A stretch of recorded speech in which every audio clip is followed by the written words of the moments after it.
దేవునికి స్తోత్రం.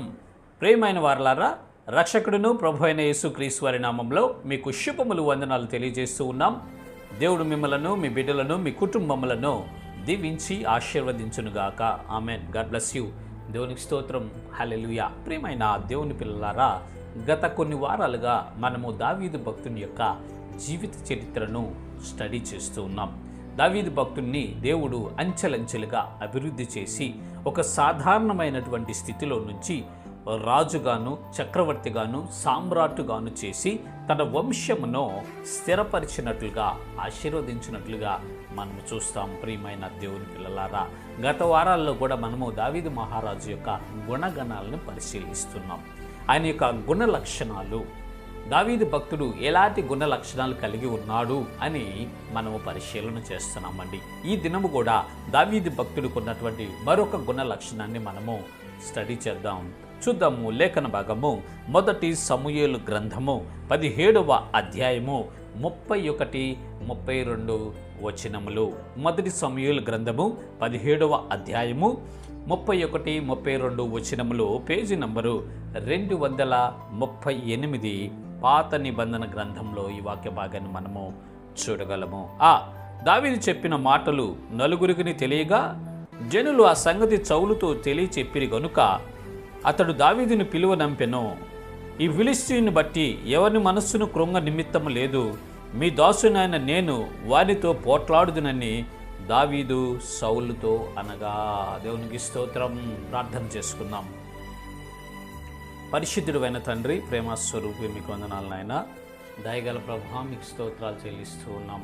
గడిచిన కాలమంతయు మీరు రెక్కల మట్టును దాచి భద్రపరిచి క్షేమాన్ని ఇచ్చినందుకు మీకు కృతజ్ఞతలు చెల్లిస్తున్నాం ప్రభా. ఇదిగో ఈ సమయాన్ని ఇచ్చినందుకు మీకు వందనాలు. కనికరం చూపించండి నాయన. మీ వాక్యమును బోధించబోచుండగా మీరే నాయన నిల్చున్న ఏల్పుడికి మీ పరిశుద్ధాత్మ శక్తి చేత వాక్శక్తినిచ్చి మాకు కావలసిన మాటలు అందించి మమ్మల్ని బలపరిచి ఈ విశ్వాసయాత్రల ముందుకు నడిపించమని యేసు నామములో వేడుకొని ప్రార్థిస్తున్నాము తండ్రి. ఆమేన్. దేవునికి స్తోత్రం. హల్లెలూయా. మీ అందరిని దేవుడు బహుగా దీవించి ఆశీర్వదించునుగాక. ఆమేన్. దేవునికి స్తోత్రం.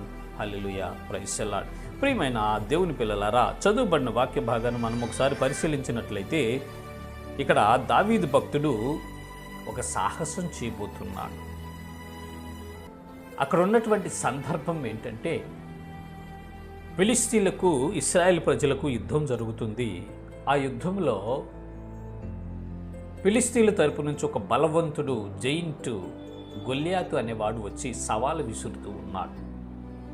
ఎవరైనా సరే నన్ను ఓడించి చంపితే నేను మాత్రమే కాదు, నేను చనిపోతే మీ చేతుల్లో, మీ ఇశ్రాయేలీయుడి చేతుల్లో మా జనమంతా మీకు దాసులైపోతారు. రెండు సైన్యాలు కొట్టుకోవాల్సిన అవసరం లేదు, హ్యాండ్ టు హ్యాండ్ సింగిల్గా నేను వస్తాను, మీ జనంలో నుంచి ఒకరిని పంపించండి అని సవాలు విసురుతూ ఉన్నటువంటి పరిస్థితి అది.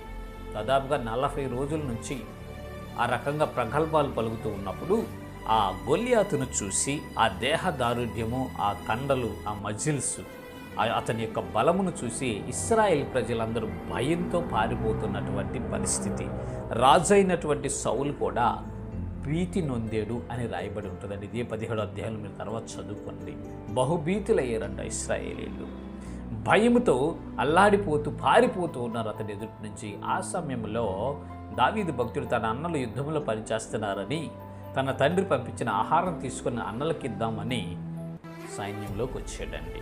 వచ్చినప్పుడు ఈ గొల్యాతు వేసేటటువంటి కేకలు, ఈ గొల్యాతు అరిసేటటువంటి అరుపులు అక్కడ ఉన్నటువంటి దావీదు వినుట వలన ఆ దావీదు భక్తుని యొక్క పరిస్థితి రోషంతో లేచాడు, ధైర్యం తెచ్చుకున్నాడు. ఏంటి, ఒక సున్నతి లేనటువంటి ఫిలిష్తీయుడు ఈ రకంగా మా మీదకి వచ్చి ఇలా గంతులు వేయటానికి వీడి ఎంతటి వాడు, వీడితో నేను యుద్ధం చేస్తానని నలుగురికి అక్కడ ఉన్నటువంటి సైనికులందరికీ చెప్పినట్లు మనము చూస్తామండి. దావీదుకి భయం అనేది లేదండి. ధైర్యవంతుడు దావీదు. దేవునికి స్తోత్రం. అది ఆయనకున్నటువంటి గుణ లక్షణం. ఈరోజు మనం ధ్యానించేది ఏంటంటే, దావీదు ధైర్యవంతుడు. దావీదు చూస్తే టీనేజ్లో ఉన్నాడు, చిన్నపిల్లవాడు. ఎదుటున్నటువంటి శత్రువు చూస్తే బలమైనటువంటి వాడు, శక్తి కలిగినటువంటి వాడు, ఎవరినైనా సరే వట్టి చేతులతోనే సంపేచేటటువంటి శక్తియుక్తులు కలిగినటువంటి వాడు గొల్యాతు. ఇశ్రాయేలు ప్రజలు, సైన్యము, యుద్ధ వీరులు, గొప్ప గొప్ప యోధులు సైతం ఆ గొల్యాతును చూసి పారిపోయి భయంతో దాక్కుంటున్నటువంటి పరిస్థితిలో ధైర్యముగా దావీదొక్కడే నిలబడి, వాడిని నేను ఎదుర్కొంటాను, వాడితో నేను పోట్లాడతాను రాజా అని సౌలు రాజుతో చెప్తున్నటువంటి సందర్భం అండి. అంటాడు చూడండి 32వ వచనంలో, ఈ ఫిలిష్తీయుని బట్టి ఎవరి మనస్సును కృంగ నిమిత్తం లేదు, మీ దాసునైన నేను వానితో పోట్లాడుదునని దావీదు సౌలుతో అంటున్నాడండి. ఆ దేశాన్ని పరిపాలిస్తున్నటువంటి రాజు సౌలు. ఆ సౌలు మహారాజుతో ఈ దావీదు భక్తుడు అంటున్నాడు, మీరెవరితో మీరెవరు భయపడాల్సిన అవసరం లేదండి, మీ మనస్సులు కృంగిపోవాల్సిన అవసరం లేదు రాజా, మీరెవరు అధైర్యపడవద్దు, వాడితో నేను పోట్లాడతాను, వాడితో నేను యుద్ధం చేస్తాను, నేను దిగుతాను యుద్ధ భూమిలో అంటూ ఉన్నాడు దావీదు. ప్రియమైన ప్రజలారా, ఆయన యుద్ధంలో శిక్షణ తీసుకున్నవాడు కాదు, సైన్యంలో చేరినటువంటి వాడు కాదు, యుద్ధ వ్యూహాలు తెలియదు, యుద్ధ విద్యలు తెలియదు దావీదుకి. ఆయనను ఆ జయింట్ని ఎదుర్కోవటానికి వెళ్ళటానికి సిద్ధమయ్యాడు. కారణం ఏంటంటే దావీదు భక్తుడికి ధైర్యం ఎక్కువ అండి. ధైర్యవంతుడు దావీదు భక్తుడు, పిరికివాడు కాదు దావీదు, ధైర్యవంతుడు. దేవునికి స్తోత్రం, హల్లెలూయా. ప్రియమైన సహోదరి సహోదరుడా, నీ కుటుంబంలో, నీ వ్యక్తిగత జీవితంలో, నీ ఉద్యోగ జీవితంలో, నీ పర్సనల్ లైఫ్లో సంభవిస్తున్నటువంటి, ఎదురవుతున్నటువంటి సమస్యలను చూసి, పరిస్థితులను చూసి పిరికివాడి అవుతున్నావా? ధైర్యం చెడి కృంగిపోతున్నావా? అయితే దేవుడు నీతో మాట్లాడుతున్నాడు, ధైర్యముగా ఉండు, ధైర్యము తెచ్చుకొని నిబ్బరముగా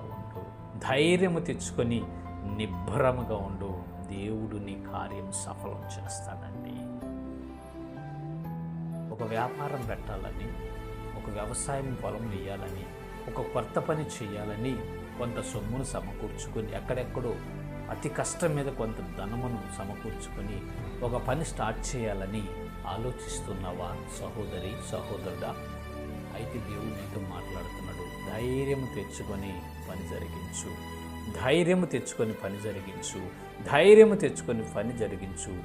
దేవుడు నీ కార్యము సఫలపరచబోతున్నాడు. దేవునికి స్తోత్రం, హల్లెలూయా. ఆనాడు ఇశ్రాయేల్ ప్రజలు ఈ ఫిలిష్తీయుని చూసి భయపడి పారిపోతున్నారండి. అతను ఆ దండు మధ్యలోకి వచ్చేసి, ఖాళీ స్థలంలో ఎదురెదురు దండులు ఉంటే మధ్యలోకి వచ్చి పెద్ద పెద్దగా కేకలు వేస్తూ, అరుస్తూ, రెండ్రా చూసుకుందాం, హ్యాండ్ టు హ్యాండ్ అంటూ తన ఇష్టానుసారంగా ప్రవర్తిస్తున్న టైంలో ఇశ్రాయేల్ ప్రజలందరూ పారిపోతున్నారు, సైనికులందరూ. ఆ సమయంలో దావీదు భక్తుడికి రోషం వచ్చింది. ధైర్యం కలిగినటువంటి వాడు దావీదు. ఆ సంగతి అక్కడున్న సైనికులు చెప్పాడు, ఏంటండి వాడు, ఏంటి మన జనాన్ని దూషిస్తున్నాడు, మన దేవుణ్ణి దూషిస్తున్నాడు, ఏ పాటి వాడు అని నేను చంపి పారేస్తాను అంటున్నాడు దావీదు. న్యాయంగా అయితే ఫిజికల్ అపీరెన్స్లు చూసుకుంటే దావీదు గొల్యాతుని చంపలేడు. బలాఢ్యుడు దావీదు, గొల్యాత్. అయినను పిరికితనం అనేది దావీదుకు లేదండి. ఈనాడు నీ సమస్య నీకంటే బలమైనది కావచ్చు, నీ సమస్య కొండంత ఉండొచ్చు, నీ పరిస్థితులు నిన్ను మించిపోయి ఉండొచ్చు, నీవు చేయలేనటువంటి స్థితిలోకి నువ్వు దిగజారిపోయి ఉండొచ్చు. సహోదరుడా సహోదరి, ధైర్యము తెచ్చుకొనుము. దేవుడే మన కార్యాలు సఫలం చేస్తాడు. దేవునికి స్తోత్రం, హల్లెలూయా. ఈ మాటలు సౌలుతో చెప్తుంటే సౌలు అంటాడు, నాయనా దావీదు, నువ్వు చూస్తే బాలుడివి, వాడు చూస్తే బాల్యము నుంచే యుద్ధ విద్యలు అభ్యాసం చేసిన వాడు. అసలు మీ ఇద్దరికి యుద్ధం ఏంటయ్యా? జనాలు నవ్వుతారు, ఈయన పంపించమని నన్ను ఎగతాళి చేస్తాడు. భయ్యా వెళ్ళి ఏదో పని చేసుకుంటా వెళ్ళిపో, నీకు కుదరదు అంటున్నాడు దావీదని. అప్పుడు దావీదు అంటాడు, రాజా, నేను ఇంటికాడ గొర్రెలు మేపేవాడిని, నా తండ్రి కొన్ని గొర్రెలు కొనిస్తే అడవిలోకి తీసుకెళ్ళి వాటిని మేపుకుంటూ ఉన్న సమయంలో, దేవుని స్తుతించుకుంటూ వాటిని మేపుతున్న సమయంలో ఒక ఎలుగుబంటి వచ్చిందండి, ఒక సింహం వచ్చిందండి. ఆ ఎలుగుబంటి సింహము కలిసి ఏం చేసినాయి అంటే గొర్రెపిల్ల నోట కరుచుకొని తీసుకొని వెళ్తున్నాను. నేను దేవుని స్తుతిస్తూ ఎందుకు అట్లా గొర్రెల వైపు చూసినప్పుడు అవి తీసుకెళ్తూ నాకు కంటపడింది. వెంటనే ఆ మ్యూజికల్ ఇన్స్ట్రుమెంట్ అక్కడ పెట్టేసి వాటి వెంట పరిగెత్తానండి. వాటి వెంట పరిగెత్తి ఆ సింహాన్ని, ఆ ఎలుగుబంటిని రెండింటిని చంపేశానండి. అవి నా మీదకి వచ్చినప్పుడు వాడి గడ్డం పట్టుకొని కొట్టి చంపాను, ఒకదాన్ని మామూలుగా చంపేశానండి. ఆ సింహం యొక్క బలము నుండి, ఎలుగుబంటి యొక్క బలము నుండి నన్ను తప్పించి రక్షించిన యెహోవాయే ఈ ఫిలిష్తీయుని చంపటానికి నాకు శక్తినిస్తాడు. దేవునికి స్తోత్రం, హల్లెలూయా. నాకు భయమేం లేదండి. నేను చనిపోతానన్న భయం నాకు లేదు, ఆ సందేహం అనుమానం అంతకంటే లేదు. ఎందుకంటే నా ధైర్యము నా దేవుడే, నా ధైర్యము నా తండ్రి, నా ధైర్యము నేను ఆరాధించే పూజించే నా ప్రభువే నా ధైర్యము అని దావీదు భక్తుడు సౌలు గారికి చెప్తున్నాడు. సింహము, ఎలుగుబంటి వచ్చినాయి, గొర్రె పిల్లను తీసుకొని వెళ్తున్నాయి. నేను వాటి వెంటబడ్డా, వాటిని తరిమే, వాటి మీద పడి చంపేశానండి. ఈ ఫిలిష్తీయుడు ఎంతండి, పైకి భయంకర రూపం కావచ్చు, కండలు తిరిగిపోయి జిమ్కి వెళ్ళి ఎక్సర్సైజ్ చేసి బాగా దేహాన్ని పెంచుకోవచ్చు. వాడు ఎలాంటి వాడైనా సరే నాకు భయం లేదు, నా దేవుడే నాకు జయాన్ని ఇస్తాడండి సౌలు గారు అని చెప్తున్నాడు దావీదు భక్తుడు. ప్రియులారా, అలాంటి విశ్వాసముతో కూడినటువంటి ధైర్యముతో కూడినటువంటి విశ్వాసము మనకు ఉండాలండి. ధైర్యముతో కూడినటువంటి విశ్వాసము మనకు ఉండాలండి. ప్రియమైన సహోదరి, సహోదరుడా, రక్షించబడిన నీవు, నేను, ఈ విశ్వాస యాత్రలో వెళుతున్న నీవు, నేను, మనము ఎదుర్కొనే శత్రువు ఎవరంటే అపవాది, సైతాను. వాడు మనకంటే బలవంతుడు, వాడు మనకంటే బలవంతుడు. అయినను మనం భయపడకూడదండి. అయినను మనం భయపడకూడదు. ఎందుకంటే మన ధైర్యము మన రక్షకుడైన యేసు ప్రభువారే. దేవునికి స్తోత్రం, హల్లెలూయా. ఆయనే మన ధైర్యము, ఆయనే మన బలము, ఆయనే మన శక్తి, ఆయనే మనల్ని నడిపించువాడు, జయాన్నిచ్చువాడు, విజయముతో నింపేటటువంటి దేవుడు మన రక్షకుడైన యేసు ప్రభువారండి. ఎందుకు భయపడుతున్నావు సహోదరుడా? ఎందుకు భయపడుతున్నావు సహోదరి? ఈ వ్యాధి నిన్ను చంపేసిద్దని, ఈ పరిస్థితి నిన్ను కృంగతీస్తుందని, ఇక నీ జీవితం అయిపోయిందని, ఇక నేనేం చేయలేనని, నేను ఫెయిల్ అయిపోయిన వాడినని, వ్యర్థుడైపోయానని నువ్వెందుకు అనుకుంటున్నావు? నో, నిబ్బరము కలిగి ధైర్యంగా ఉండు, ధైర్యముతో కూడిన విశ్వాసాన్ని కలిగి ఉండు. దేవుడు నీ పరిస్థితులు మార్చబోతున్నాడు, దేవుడు నీ పరిస్థితులను మార్చి తల్లకిందులుగా చేసి అద్భుత కార్యములు మీ జీవితంలో చేయబోతున్నాడు. ప్రియులారా, ఆశ్చర్య కార్యములు మీ జీవితంలో చేయబోతున్నాడు. గొప్ప కార్యములు, మహత్కార్యములు మీ జీవితంలో జరిగించి మీ ఇరుగు పొరుగు వారు షాక్ అయ్యే విధంగా, మీ బంధువులే షాక్ అయ్యే విధంగా, మీ రక్త సంబంధికులే షాక్ అయ్యే విధంగా, మీ కొలీగ్సే షాక్ అయ్యే విధంగా నీ జీవితాన్ని విప్లవాత్మకంగా ఆయన మార్చబోతున్నాడు. ప్రియమైనటువంటి ప్రజలారా, అయితే ధైర్యముగా ఉండండి, ధైర్యముతో కూడినటువంటి విశ్వాసాన్ని కలిగి ఉండండి, ధైర్యముతో కూడిన విశ్వాసాన్ని మీరు కలిగి దేవుని యందు మీరు నమ్మిక ఉంచినట్లయితే ఆయన మీ పరిస్థితులు మార్చబోతున్నాడు, ఆయన మీ స్థితిగతులు మార్చబోతున్నాడు. ప్రియులారా, ఇక్కడ దావీదు భక్తుడు ఒక జైంట్ని ఎదుర్కొనేటప్పుడు చెప్తున్న మాటలు అవి. నేను వెళ్తాను, నన్ను పంపించను అన్నాడు. కారణం ఏంటంటే దావీదు భక్తుడు ధైర్యముతో కూడినటువంటి విశ్వాసం కలిగినటువంటి వాడు. పిరికితనమే లేదు దావీదుకి. చూడండి, సరేనని రాజుకు కూడా నమ్మకం వచ్చింది. సరే వెళ్ళిన ఆయన దేవుడు నీకు జయాన్ని ఇస్తాడని దీవించి పంపించినప్పుడు ఆ యుద్ధరంగంలోకి వెళ్ళి ఆ గొల్లియాతుని చంపేశాడండి. యుద్ధము యెహోవాదే అన్నాడు. వెళ్ళాడు, హతం చేశాడు, చంపేశాడు. ఆ దినాన దావీదు యొక్క పేరు చుట్టుపక్కల రాజ్యాలకు కూడా వ్యాపించిందండి. నీ సమస్య, నీ పరిస్థితి నీ చేతిలో హతమైపోతాయి సహోదరుడా, సహోదరి. నీ వ్యాధి అది యేసు ప్రభు వారు తొలగించబోతున్నాడు. నీ బాధ, నీ చింత, నీ యొక్క లేమి, నీ కొరత ఎన్ని కొట్టివేసి నిన్ను ఆనందంతో తృప్తిపరచబోతున్నారు. దేవునికి స్తోత్రం, హల్లెలూయా. అయితే విశ్వాసం ఉంచండి, విశ్వాసం ఉంచండి, విశ్వాసం ఉంచండి. ధైర్యంతో కూడినటువంటి విశ్వాసం. విశ్వాసంలో కూడా కొంతమందికి పిరికితనం ఉంటుందండి. పిరికితనంతో కూడిన విశ్వాసం ఉంటుంది. నో, అది ఉండకూడదు. ధైర్యంతో కూడినటువంటి విశ్వాసముతో మనము ఎదురు చూసినట్లయితే ఆయన కార్యాన్ని మనము పొందుకుంటాము. దేవునికి స్తోత్రం, హల్లెలూయా. దావీదు భక్తుడు హీరో అయిపోయాడు. ప్రజలందరూ దావీదుని కనపరుస్తున్నారు. సౌలు తర్వాత రాజు దావీదే అని అనుకుంటున్నారు. ఆ సమయంలో సౌలుకు మాస్టర్ ప్లాన్ వేశాడు దావీదును చంపడానికి. నేను చంపితే నాకు బ్యాడ్ నేమ్ వచ్చింది, అందుకే శత్రువుల చేత వీడిని చంపిస్తానని నా కుమార్తెనిచ్చి నేను వివాహం చేస్తాను దావీదు నీకు. అయితే నాకు కట్నంగా ఓలీగా ఏమి చేయాలంటే నువ్వు ఫిలిష్తీయుల 100 ముందోళ్ళు తీసుకురా, 100 మందిని చంపి వారి ముందోళ్ళు కోసుకొని తీసుకొని రా, 100 మంది యొక్క ముందోళ్ళు తేమని కబురు చేశాడు. ఎందుకంటే ఫిలిష్తీయుల చేత దావీదును చంపించాలన్న తాత్పర్యం కలిగిన వాడై.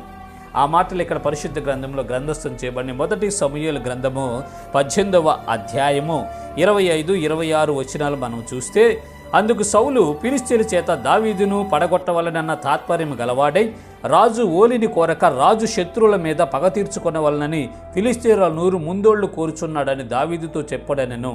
సౌలు సేవకులు ఆ మాటలు దావీదునకు తెలియచేయగా తాను రాజునకు అల్లుడు కావాలన్న కోరిక గలవాడై గడువు దాటక మునిపే లేచి తన వారితో పోయి ఫిలిష్తీయుల్లో 200 మందిని హతము చేసి వారి ముందోళ్లు తీసుకుని వచ్చి రాజునకు అల్లుడొగుటకై కావలసిన లెక్క పూర్తి చేసి అప్పగింపక సౌలు తన కుమార్తె అయిన మీకల్ను అతనికిచ్చి పెండ్లి చేసెను.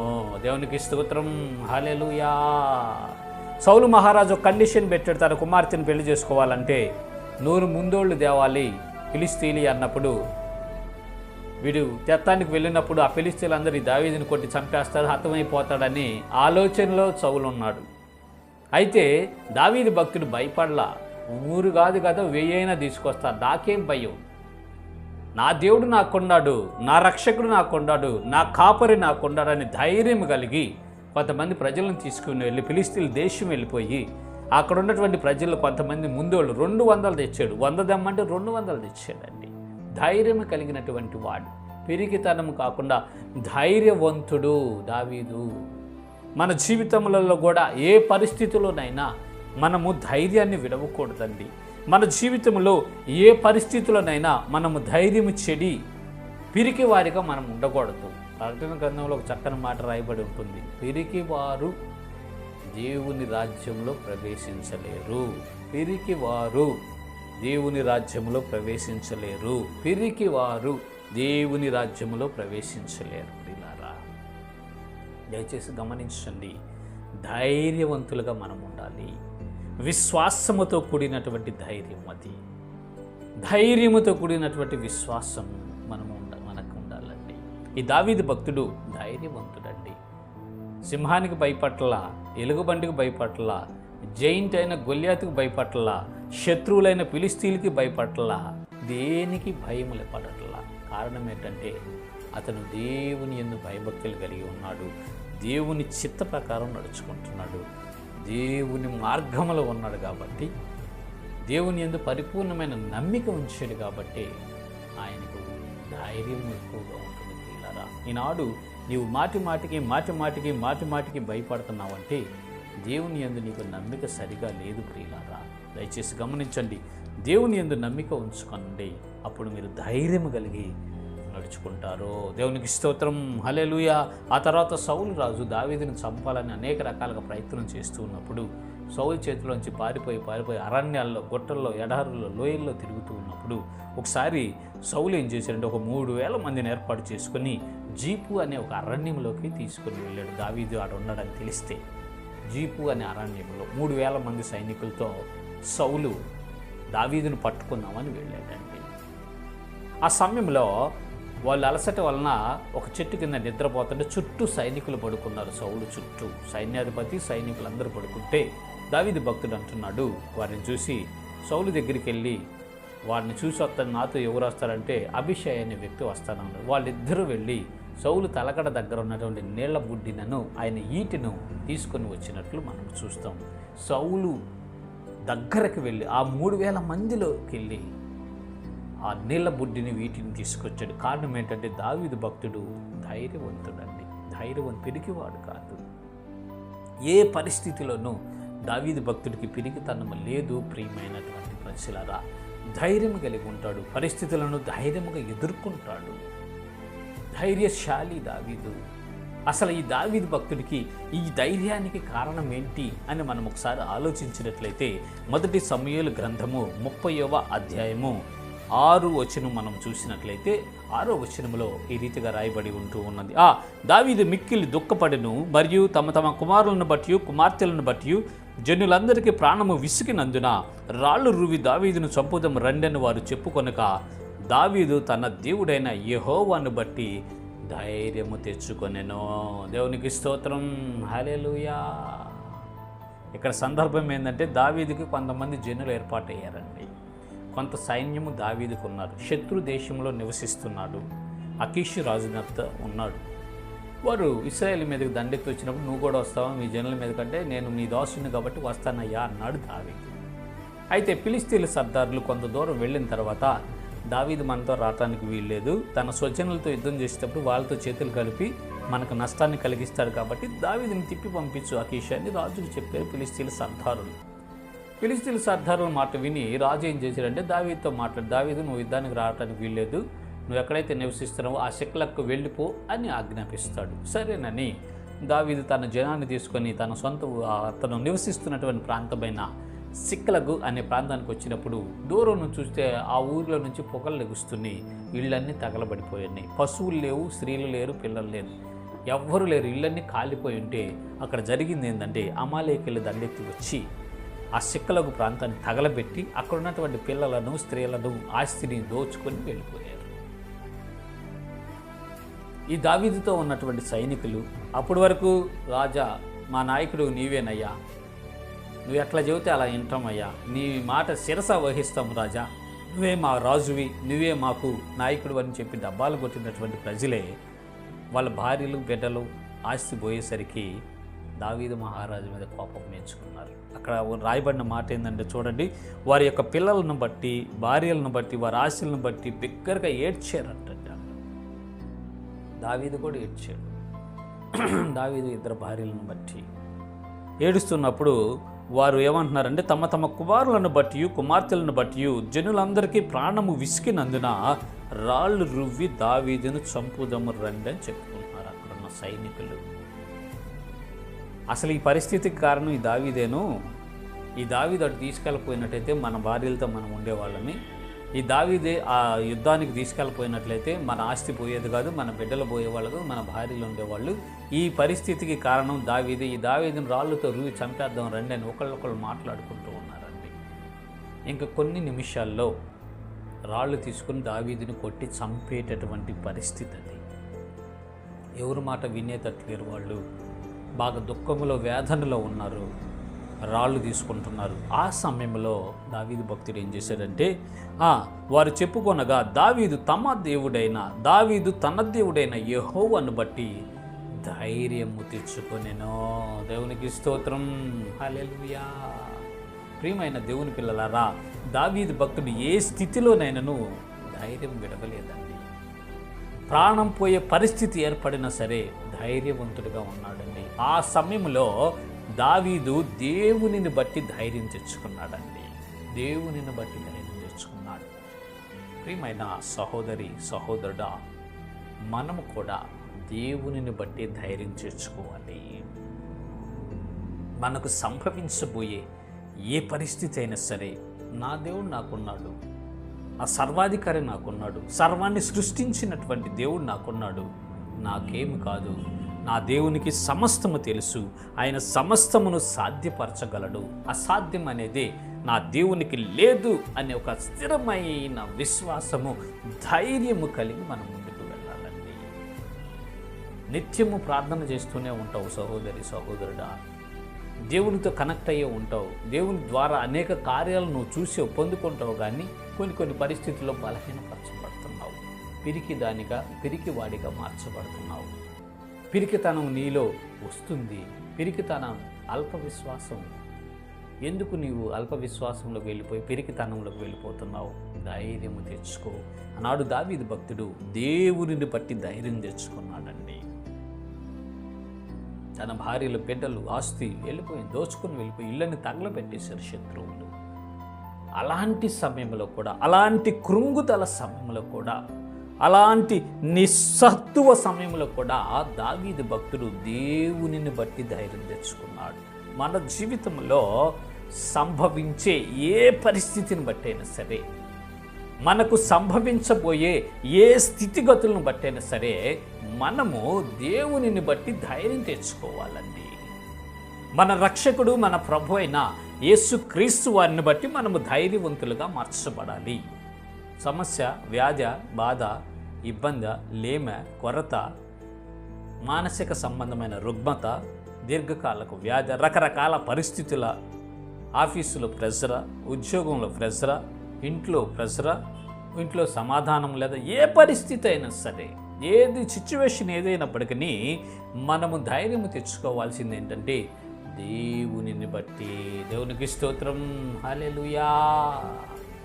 దావీదు భక్తుడు ఏ పరిస్థితి అయినా సరే, గొల్యాతు ఎదురొచ్చాడు, మరణం ఎదురొస్తుంది, శత్రువు రంకెలు వేస్తున్నాడు, భయపడలా. దేవునిని బట్టి ధైర్యం తెచ్చుకున్నాడు, ధైర్యంగా ఎదురెళ్ళాడు. దేవుని శక్తి చేత ఆ జైంట్ని చంపేశాడండి. ఆ తర్వాత యుక్తిగల ఉపాయం పన్నాడు సౌలు దావీదును చంపించాలని.